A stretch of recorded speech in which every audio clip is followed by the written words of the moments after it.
While the focus of the world and the country are on the war in the Gulf, here in East Brunswick, the mayor and council have recognized those township residents who are serving in the Middle East.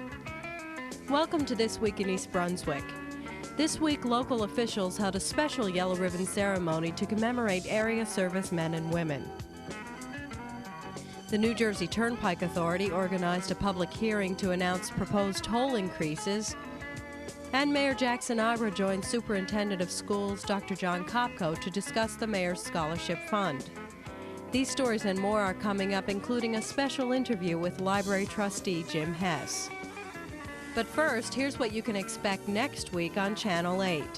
At 10 Monday morning, Lenore Kulik and her guests go on location to the Ocean Fitness Center to investigate cardiac rehabilitation. That's on Look Great, Feel Great.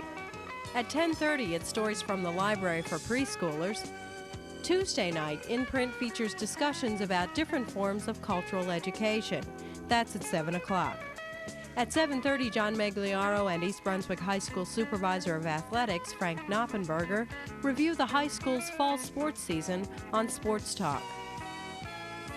Real estate financing is the topic of discussion Tuesday night at 8 on Real Estate Quarterly. Stuart Davis looks at subsidized financing. Wednesday night at 7:30, a dynamic duo, Art and Jackie Neal, visit with Dolly Basta on For Art's Sake. And at 8 o'clock, The Arts features an interview with New Jersey master artist Harry Devlin. This Week in East Brunswick returns Thursday night at 7 and 8, and at 7:30, Patty Sullivan goes on location for part one of a two-part program to the Barbara E. Chung Memorial Hospice in Edison. This month's Aging Aspects focuses on this form of alternative care for the terminally ill. Watch the Channel 8 Community Bulletin Board for sports coverage updates and information about local events. Before Monday night's council action meeting, township officials held a special yellow ribbon ceremony to recognize East Brunswick residents in the Gulf. Council President Ira Oskowski read a resolution commemorating them. This is resolution number 8766, honoring and supporting our men and women of East Brunswick in the armed services in Saudi Arabia. Whereas President George Bush has dispatched members of the United States Armed Services to Saudi Arabia, and whereas during the past 6 months, residents of East Brunswick, Scott Yachman, Michael and Joseph Hack of the U.S. Navy, Sergeant Kenneth Dawson of the U.S. Marine Corps, Tracy Beauregard and John E. Tinney of the U.S. Army have enlisted in the armed forces to serve and protect their country. And whereas many other men and women of East Brunswick are already stationed in Saudi Arabia and there is a threat of war, now therefore it be resolved by the Township Council of the Township of East Brunswick that we support our troops and pray that they will be home soon. Be it further resolved that the Township Council of the Township of East Brunswick urges each resident and business to display a yellow ribbon in front of their residences or business in support of our troops. Thank you. Mr. Oskowski presented families of the service people with copies of the resolution and a yellow ribbon. Okay. There was one other individual that is already over there, and her name is Michelle Luxer. And she's in the Air Force. And in the U.S. Air Force. And please, her parents come with.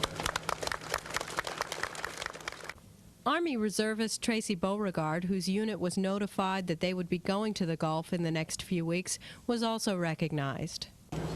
Tracy Beauregard is in the audience right now, and I want everybody to wish her luck out there.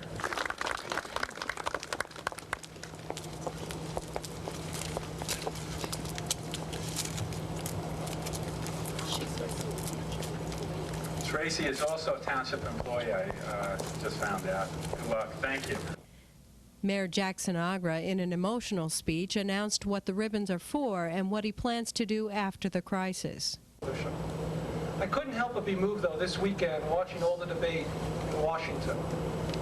And I'm not going to stand here, and this council is not going to debate whether we should be there or not be there, whether our policy is correct or our policy is incorrect.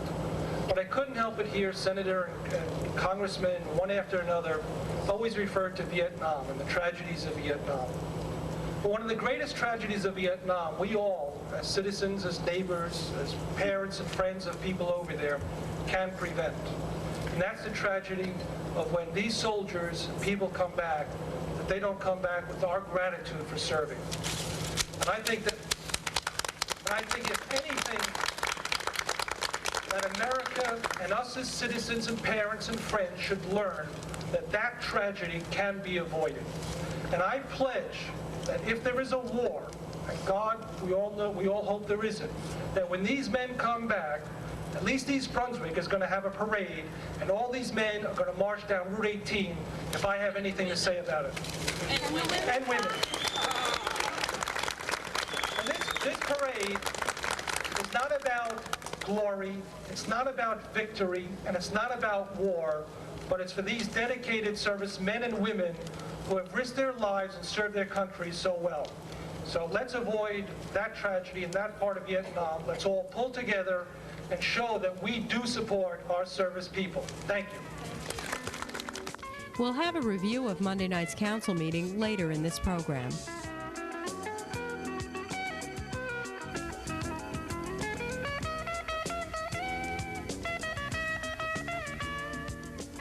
Hello, I'm Dr. John Kopko, Superintendent of the East Brunswick Public Schools, and today I'm at the Channel 8 studio with our Mayor Jack Sinagra, to talk about the Mayor's Scholarship Fund.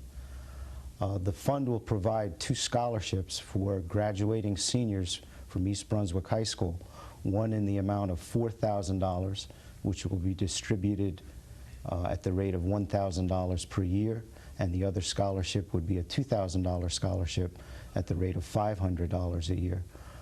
They would be given to 2 very, very deserving students. And Jack, I'd like to ask you, why did you initiate such a scholarship fund? Well, the original need, after becoming mayor, and as you know, John, one of my keen interests was in children, and we started the Latchkey program. And one of the immediate needs we had were for scholarships for that program. The council had been forceful as far as making sure there was a self-sustaining program. So I decided to raise the money for scholarships through my offices. And then I came up with the idea of a golf outing. Then we go out at Tamarack for a couple hours and sell foursomes and go out and play. And it developed into such a success that we now have enough money to give scholarships at the high school for college. And how much revenue was actually raised? In the 2 years we've had it, we've raised approximately over $8,000. This last year was very successful, despite the fact that you played. Well, certainly the amount of money raised is really a tribute, I think, to you and also to the effort that you put into the program as well, and that's very, very important. I think it says a lot for the community. It really is a community function. We have residents play, we have businesses play, there are some staff that will take a vacation day and play. It's a reasonable amount of money if anybody plays golf to go out. It's a fun morning, and we're all off the course by 12 o'clock. What are the criteria that are going to be used to make the award? Well, obviously academic achievement would be one, demonstrated leadership ability, need, and then an interest and a commitment to going into some sort of government services and community services. And how did you actually determine that criteria? We had input from councilmen. Originally the idea was the council, I would raise the funds and the council would determine how they were spent and given out. To protect all of us, that we wouldn't discriminate in any way. And actually the council, I recommended to the council that we now give the criteria to the high school's scholarship committee, and that they actually would pick the participants. Well, Jack, as you've just mentioned, that the high school committee will be selecting the actual recipients for the award based on the criteria that have been established, and we really hope that you'll be able to be with us at the senior awards ceremony on June the 5th to actually make the awards to these deserving students. That'd be great, and I hope that we have as successful year as I intend to do it as long as I'm in office, and hopefully my successor will continue to do it. I think we'll be able to every year, in fact it's growing, that we'll be able to give more and more money for scholarships, which, as you know, are certainly needed in our community.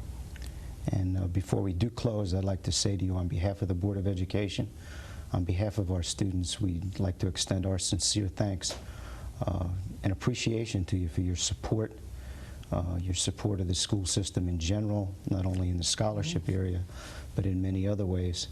And also a very sincere thank you for caring about the students. Does this mean you're going to play in my foursome again? Definitely.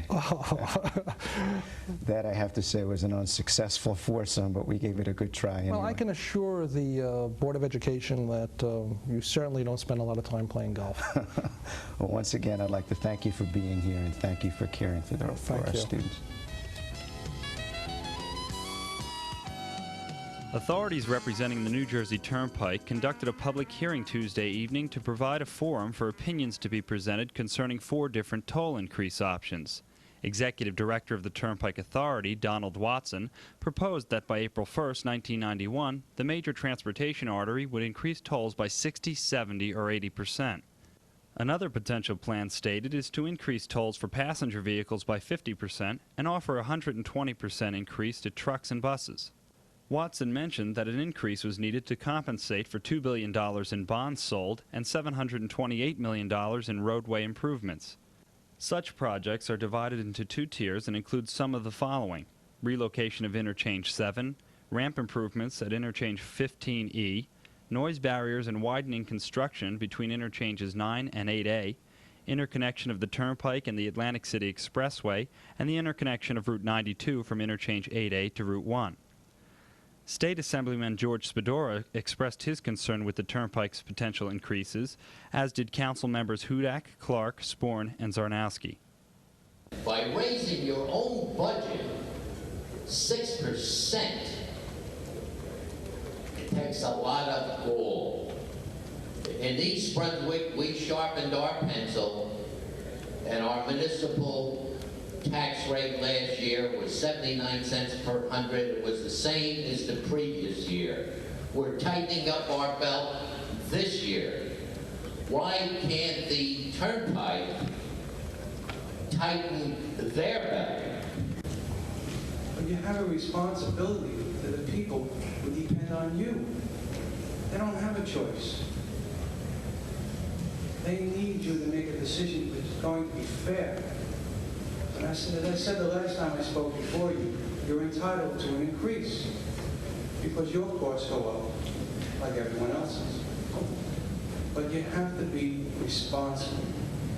At this time, when companies are going out of business, leaving the state of New Jersey because of cost, we don't need the New Jersey Turnpike Authority to add to them. As most other transportation arteries would give them, these commuters are being forced to pay the same as people who use the Turnpike for business reasons, as use the Turnpike for pleasure, as use the Turnpike for transportation of goods, and who can pass that increase on to their users. The commuters cannot. The commuters are stuck in the middle. They're pressured by higher taxes.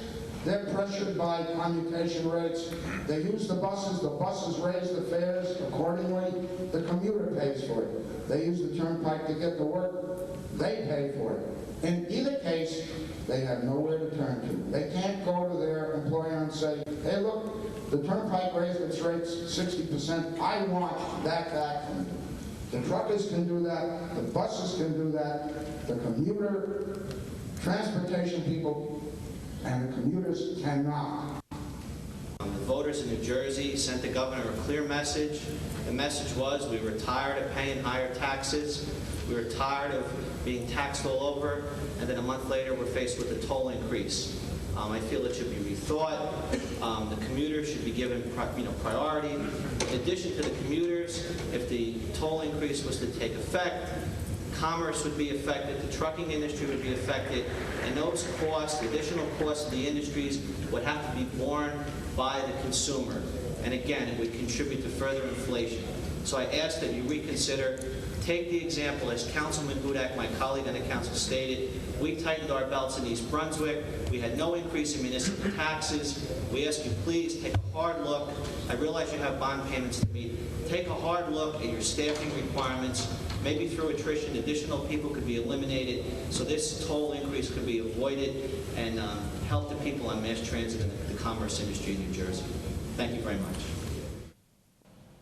The authority did hear from those supporting the increase, primarily union members who anticipated the creation of necessary jobs in the current recessed economy which would result from the toll hike.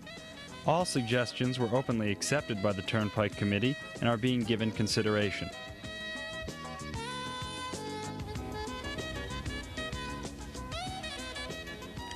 Hi, I'm Sharon, Library Director, and I'm here for This Week in East Brunswick with a very special guest.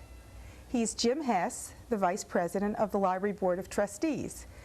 I asked Jim to be with me today because we wanted to reminisce a little about the history of the library, particularly because he's just completed quite a milestone. At the end of 1990, he completed his 25th year as a library trustee. Quite a milestone, and his 30th year of involvement with the East Brunswick Library and the East Brunswick Library Board of Trustees. Welcome, Jim. Thank you. It's nice to have you here. Good to be here. There's so many people who live in East Brunswick now who were not residents back in the late 1950s when you and your family moved here and when there was no library. So they take the library that we have and our library service quite a bit for granted, I would think, because they're used to having it.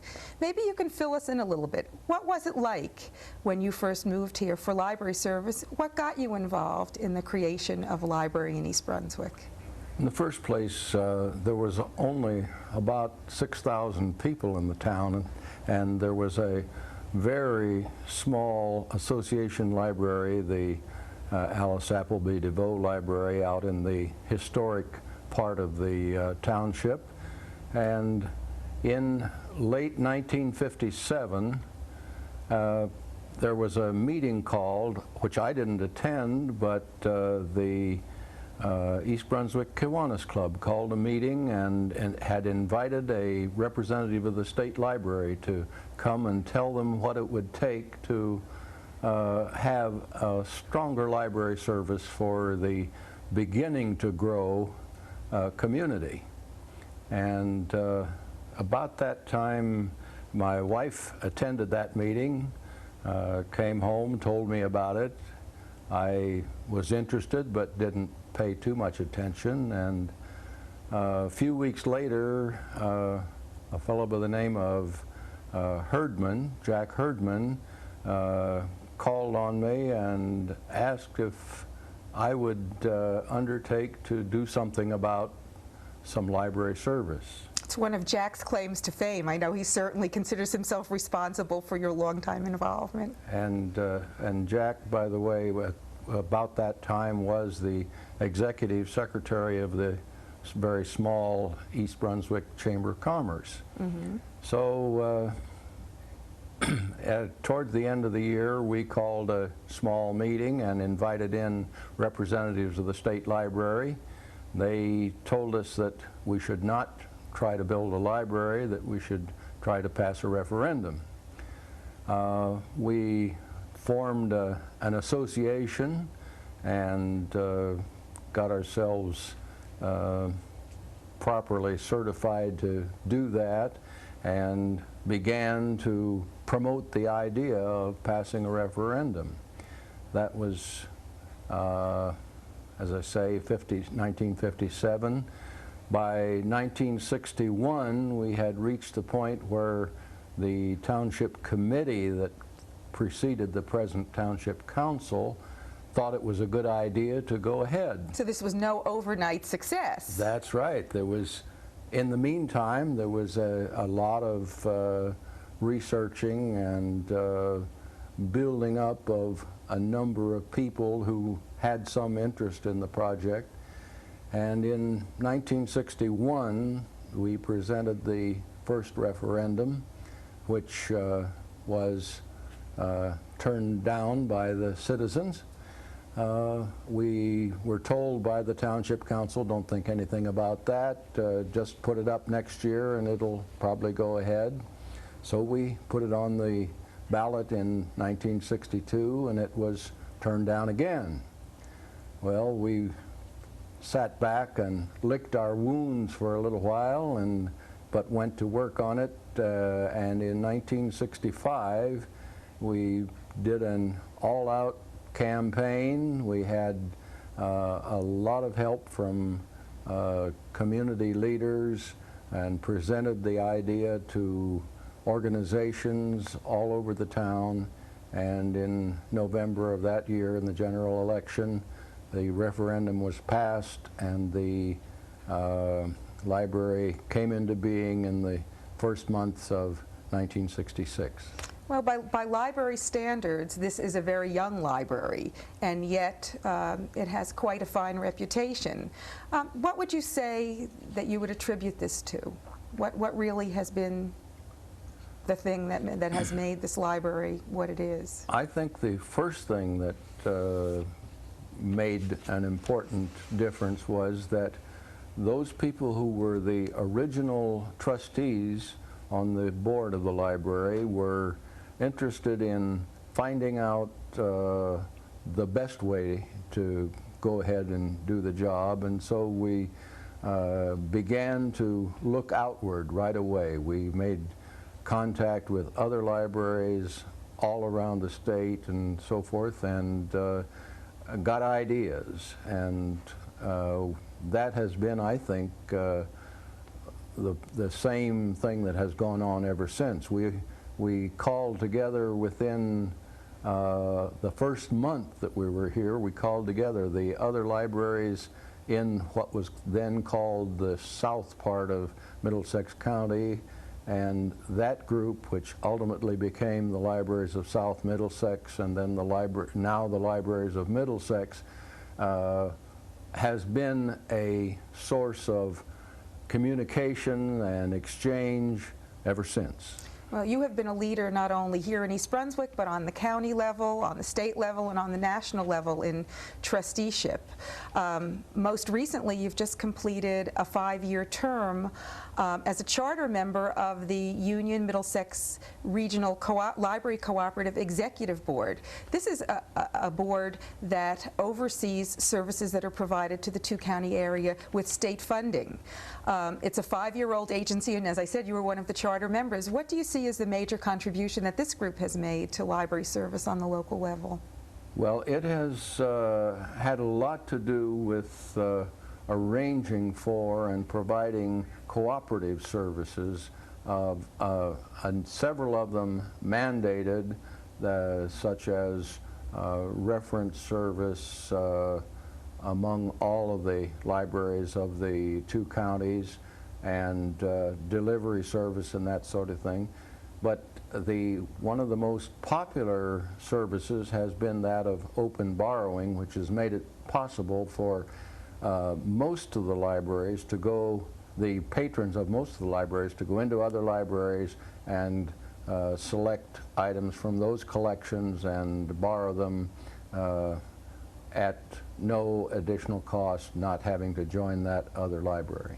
What do you see as the greatest challenges that the East Brunswick Library faces in the next 5 to 10 years? Well, we're running out of space. We're running out of space within the building here. We're running out of parking space. Everything seems to have grown like Topsy to the point where we're going to have to have additional space, and we don't know exactly how that can be accomplished, but we know that it must be, and the studies which we have been in the process of doing for the last couple of years are going to give us guidance in accomplishing that. Well, of course, you know, I couldn't agree with that more. As we close, I'd like to congratulate you, because certainly I'd like the public to know that in recognition of your service for Lynx and also your 25 years as a trustee in East Brunswick, you were given the award of Middlesex County Library Trustee of the Year. And I'd like to congratulate you on that award, wish you well, and wish you many, many more years of service to the people of East Brunswick. Thank you for Sharon. being with me today. Thank you. This is Sharon Karmazin for This Week in East Brunswick. Till next time. Monday night at the council's yellow ribbon ceremony, Mayor Jack Sinagra announced a proposal to help resident service people with their tax burden. The proposed resolution, which will be sent to the state legislature for statewide approval, would waive property taxes for members of the reserves and National Guard who have been called to active duty. This resolution would greatly relieve the financial burden of those service people whose careers were affected as a result of the crisis. In other council news, council members tabled a resolution that would accept a $10,000 donation from Tower Center as part of an agreement to demolish the Grote House. The Grote House is a 150-year-old farmhouse that sits on Tower Center property and has been slated for demolition. The council wants more information and to be able to study the agreement more before they pass the resolution. They also have to decide on how the funds will be used. Hi, I'm Amy Fisher, and I'm the Director of Community Relations for the school system. Today, I'm at Irwin School with Lucille Fisher, who is the principal. Language Arts Month is all during January, and Irwin School has some special projects that Lucille will tell us about. Throughout the course of the year, during the first and second grade lunch, the children have written many stories, and they read these stories to their peers during lunchtime. It all began when, several months ago, when a little first grader came up to me and said that she had written a story, and children write for an audience. And I felt that her best audience would be her first and second grade peers. And as a result of one child reading a story, this project really blew me out of my mind, because every day thereafter, many first and second graders have come to me and said, I wrote a story, I would like to read it. So the line forms to the left during lunchtime, and we hear as many of stories as possible. Now, you've started a new project called Traveling Tales. Could you tell us about that? We give one backpack was given to each first grade class, and one child is chosen to take the backpack home. And included in the backpack are a set of directions for parents. And the parents and older sisters and brothers act as an audience for the first grade writer. And they discuss what possible writing topics. The child writes the story. He reads it to his parents and or his siblings. And they make the child, with the assistance of the parent, makes the corrections. The backpack comes back in 2 or 3 days. And once again, this story is read not only to the class, but it's also read during first and second grade lunch. Great. Well, as I said, this is Language Arts Month, and any parents and all parents are invited to go into their schools to find out what their children are learning in language arts classes. Thanks a lot.